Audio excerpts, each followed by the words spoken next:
त्या कार्यालयाच्या उद्घाटना प्रसंगी एक संकल्प करूया की 1.5 महिन्यानंतर पुन्हा एकदा आपण गुलालाचा विजय रथ घेऊनच इथं परतूया. भारतीय जनता पार्टीच्या उमेदवाराला आपण प्रचंड बहुमताने निवडून द्यावं यासाठी आपण आज संकल्प देखील करूया.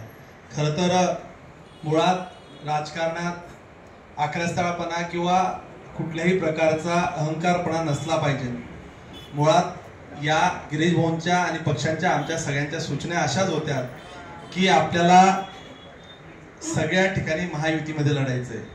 आणि मी आवर्जून किशोरप्पांना फोन केला, मी गुलाब भाऊंना फोन केला की भाऊ आपल्याला काय करायचंय. गुलाब भाऊंनी सांगितलं की आपण बसू. आणि किशोरप्पा विधानसभेतले माझे जरी सहकारी असले, मी त्यांना मागच्याही निवडणुकीला अतिशय ते काही म्हणू देत, त्यांनी सांगावं की तुम्हाला मदत केली नाही का. त्याच्या मागच्याही निवडणुकीला मदत केली. आणि जर गिरीश भाऊंवर आरोप केले असतील तर गिरीश भाऊंनी जर मला एखादी लक्ष्मण रेषा जर कधी आखून दिली, त्याच्या पलीकडे मी कधीही जात नाही. गिरीश भाऊंच्या परवानगीनेच मी किशोरप्पांना मदत केली होती, हे देखील वस्तुस्थिती आहे.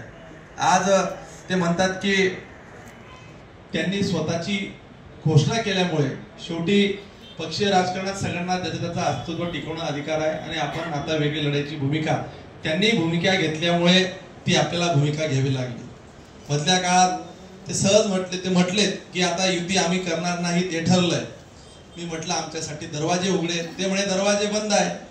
तरी मी निरोप पाठवला की मागचा दरवाजा बंद आहे का पुढचा आहे का बाजूचा आहे. तरी निरोप आला की दोघं दरवाजे बंद आहे. आता जर सर्व दरवाजे बंद आहे, भारतीय जनता पार्टी अगदी असा पक्ष आहे, या पक्षाने जर नेतृत्वाने जर ठरवलं तर हा पक्ष कार्यकर्त्यांचा संघटनेतनं तयार झालेला पक्ष हा कोणालाही ताकद देऊन त्या पदापर्यंत नेण्यासाठी तयार असतो. त्याचं उदाहरण तुम्हाला मी स्वतःच आहे.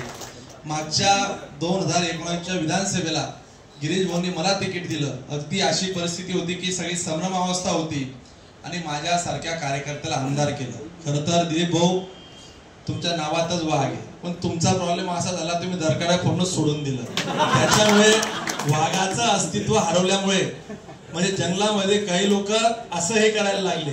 पण असं आहे की वाघ कितना भी गोडा हो जाए आखिर वाघ होता है.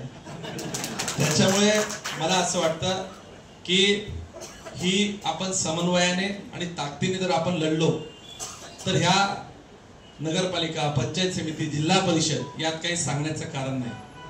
खरं तर मी आपणना कधी उत्तर देणं ते टाळत असतो. ते म्हटले की हे 3 फेज आहे, परंतु त्यांचं मेन सबस्टेशन हे गिरीश भाऊंकडे असल्यामुळे तिथून किती पॉवर सप्लाय होईल त्याच्यावर आता कसे कसे लाईट लागतील राजकीय, त्याच्यावर आता हे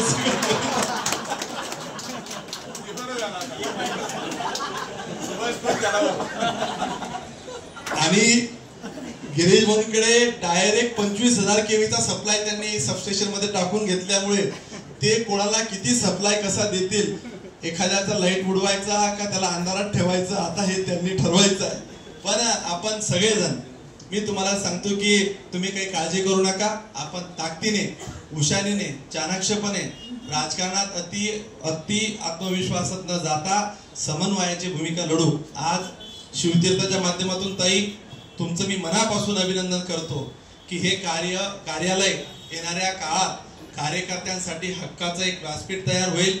अनेक गोरगरीब लोकांच्या अडचणी या माध्यमातून सुटतील अशा आपल्याकडून विश्वास व्यक्त करत असताना आपण सर्व कार्यकर्त्यांनी अगदी कुठलाही संभ्रम, बऱ्याचदा मला 2-3 जणांनी म्हटलं मग कसं होईल, कसं, तुम्ही कुठलीच काळजी करू नका.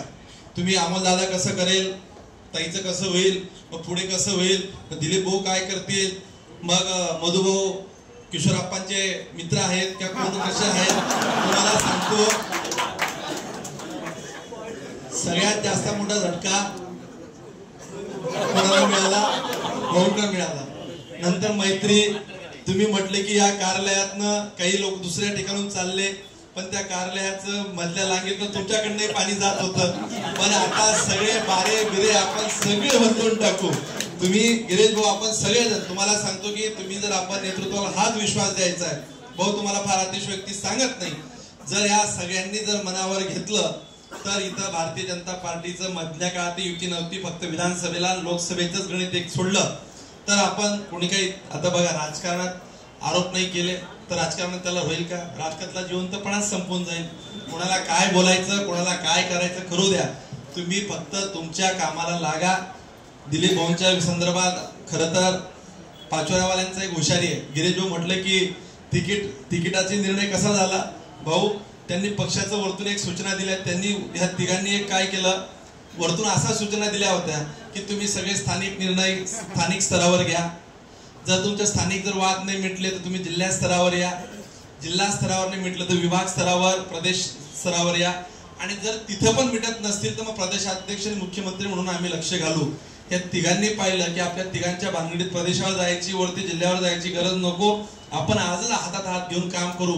एक चाणाक्ष राजकारणाचं हे उदाहरण असतं. आणि मला असं वाटतं तुमच्या समन्वयाने काय निर्णय होईल, गिरीश भाऊ जो निर्णय सांगतील, म्हणजे अगदी तुम्हाला सांगतो की माझं काम, तुम्ही काही लोक म्हटले की मंगेश दादा लक्ष घालणार आहे.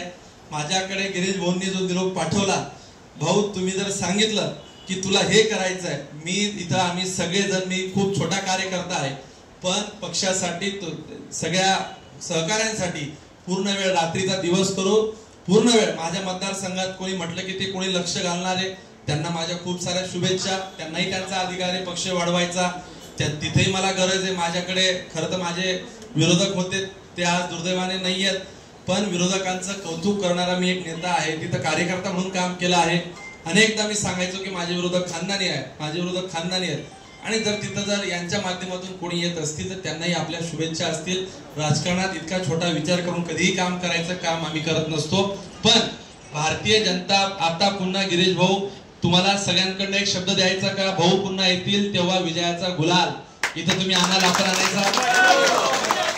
गिरीश भाऊ तुम आगे बढो. धन्यवाद.